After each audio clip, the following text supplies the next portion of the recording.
You on here because I want to ask you about the immigration reform bill that you're going to vote on this week, probably twice. First for the border security amendment, and then for the bill as a whole. How are you going to vote?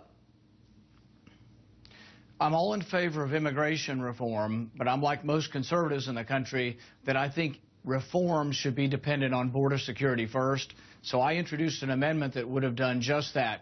Border security first and then immigration reform with congressional checks on whether or not it's occurring.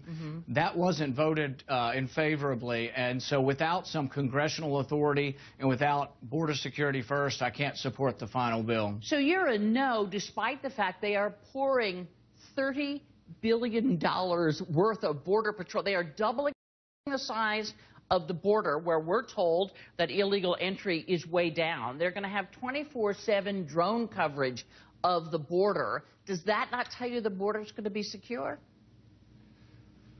It may, but we've thrown a lot of money at a lot of problems in our country. To me, what really tells me that they're serious would be letting Congress vote on whether the border is secure. If the people in the country want to be assured that we will not get another 10 million people to come here illegally over the next decade, they have to believe that they get a vote through their Congress. If this is a done deal once the bill's over, and it's a done deal, we never get to revisit it because it'll be very difficult, I don't think we'll really get a truly secure border. The other part of a secure border is you have to have a functioning work visa program.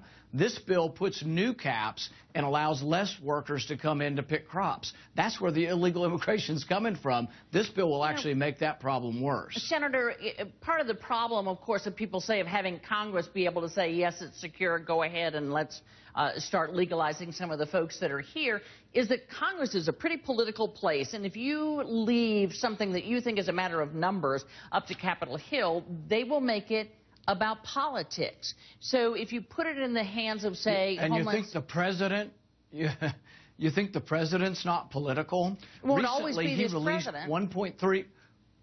Well, recently this president released $1.3 billion to Egypt because he says they're obeying democracy. That was a week after they indicted 16 Americans for doing democracy work over there. So I don't trust this administration or a Republican administration to really make a valid judgment. I want Congress and the people to have the right to decide whether the border is secure.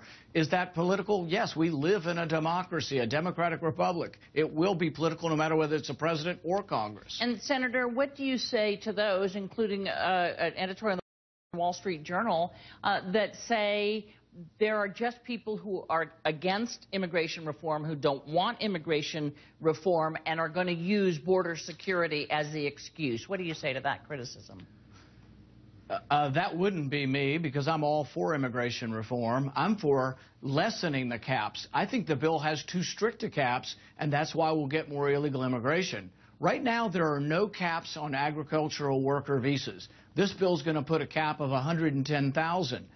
People tell me 300,000 to 400,000 people come in every year to pick crops.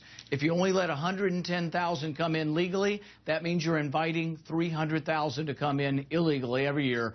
This bill doesn't work on the work visa program, which is part of border security. Is it going to pass the House? Yes or no? It'll pass the Senate, but it's dead on arrival in the House. The House is much closer to me, and I think they think border security has to come first before you get immigration reform.